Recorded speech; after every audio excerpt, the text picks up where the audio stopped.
법무부 합동감찰반이 지난 주말까지 이른바 돈봉투 만찬 사건에 연루된 이영렬 전 서울중앙지검장과 안태근 전 검찰국장 등에 대한 대면 조사를 마쳤습니다. 진술 내용과 확보한 통화 내역 등을 바탕으로 법리 적용을 검토하고 있는데요. 사회부 법조팀 김승환 기자와 좀 더 자세한 얘기 나눠보겠습니다. 김승환 기자 나와주십시오. 예, 서울중앙지검입니다. 예, 가장 큰 관심사가 이영렬 전 중앙지검장 그리고 안태근 전 법무부 검찰국장 언제 불러서 조사할 거냐 이거였는데요. 이미 비공개로 조사를 마쳤다면서요. 네, 합동감찰반은 지난주 토요일인 27일에 이영렬 전 중앙지검장을, 그 전날에는 안태근 전 검찰국장을 비공개로 불러서 조사했습니다. 감찰반이 지난 18일 만들어졌으니까 거의 열흘이 다 돼서야 직접 조사를 한 셈인데요. 신속하게 한다더니 왜 늦게 조사했냐 이렇게 생각하실 수도 있지만 보통 의혹의 정점에 있는 인물들의 경우에는 주변인 조사나 재반 자료 등에 대한 검토를 마치고 가장 마지막에 부르는 경우가 많습니다. 법무부는 두 사람 말고도 당시 만찬에 참석했던 인원을 포함해서 대략 20여 명 정도에 대해서 직접 조사를 마쳤다 이렇게 밝혔습니다. 예. 합동감찰반 만찬에 이루어진 식당도 직접 방문해서 조사를 했는데요. 여기서 감찰반이 식사까지 한 사실이 드러나서 지금 논란이 되기도 하고 있습니다. 법무부 여기에 대해서 어떤 입장입니까?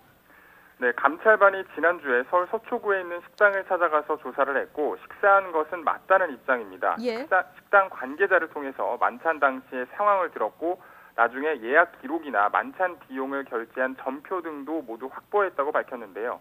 하지만 조사하러 가서 밥까지 먹은 게 정상적인 일이냐, 또 감찰의 의지가 있는 것이냐는 비난에 시달리기도 했습니다. 법무부 측은 감찰반이 찾아가니까 식당에서 돈봉투 만찬 보도로 망하게 생겼다, 어떻게 할 거냐며 화를 냈고 예. 밥이라도 먹고 가라고 해서 자연스러운 조사를 하기 위해서 점심을 먹은 것이다 이렇게 해명을 했습니다. 예. 일단 감찰반은 주인의 권유로 밥을 먹고 갔다 이런 입장인데 식당 그 주인의 입장도 들어봤다면서요. 네, 저희 취재진이 만찬 논란의 식당 주인과 직접 통화를 했는데요. 네. 주인은 감찰반에게 밥을 먹고 가라고 권유한 적이 없다는 입장입니다. 또 누가 와서 식사하고 간 사실도 본인은 모르겠다는 건데요. 이전부터 돈봉투 만찬과 관련해서 기자들이 계속 찾아오고 이 때문에 가게가 망할 직전이라면서 하소연을 하기도 했습니다. 예. 취재진의 질문에 어떤 것도 대답하고 싶지 않다 이렇게 흥분한 상태로 말하면서 전화를 끊었는데요. 법무부의 해명과 배치되는 입장인데 현재 논란과 관련해서 감정적인 대응을 할 수밖에 없는 식당 측의 상황도 고려해서 이 부분을 받아들여야 할 것으로 보입니다. 예, 지금 본의 아니게 식당이 피해를 입고 있는 그런 상황이 돼버렸는데 앞으로 감찰 일정 어떻게 진행이 되는 겁니까? 네, 보통 내부 감찰의 경우에는 진행 상황에 대해서 공표를 하지 않는데 문재인 대통령이 직접 감찰을 지시한 만큼 법무부에서는 주요 내용에 대해서 일부 계획을 알리고 있습니다. 감찰반은 관련자들에 대한 대면 조사와 식당 현장 조사뿐 아니라 통화 기록이나 계좌 내역 등 필요한 자료를 이미 제출받아서 분석하고 있습니다. 이와 함께 필요한 부분에 대해서 보강 조사를 하고 법률상에서 잘못된 부분이 있는지 법적인 검토도 할 예정입니다. 이와 함께 특수활동비 사용 체계에 대해서도 점검할 계획이다 이렇게 설명했습니다. 예. 감찰 이대로 종료가 되느냐, 수사로 전환되느냐 이 기로에 서 있는데요. 지금 감찰 결과에 따라서는 법에 위배되는 부분이 있다면 감찰이 정식 수사로 전환될 가능성도 있다. 이렇게 볼 수 있습니까? 현재로서는 감찰이 정식 수사로 전환될 가능성이 커 보이는 것이 사실입니다. 감찰반이 검토하고 있는 사안은 횡령과 그리고 부정청탁금지법 위반 여부인데요. 식사 자리에서 오고 간 돈의 출처가 특수활동비로 알려졌는데 이 돈의 공적인 목적이 아니라 개인적인 경력금 차원으로 쓰였다면 횡령 혐의를 적용할 수도 있다는 분석이 나옵니다.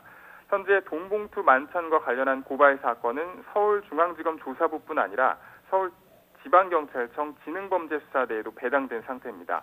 경찰은 고발인에 대한 조사를 마쳤고 증거자료 수집 등의 절차를 거칠 것으로 보이는데 검찰이 감찰 단계에서 이번 사건을 끝낼 경우에 경찰의 수사는 본격화될 전망입니다.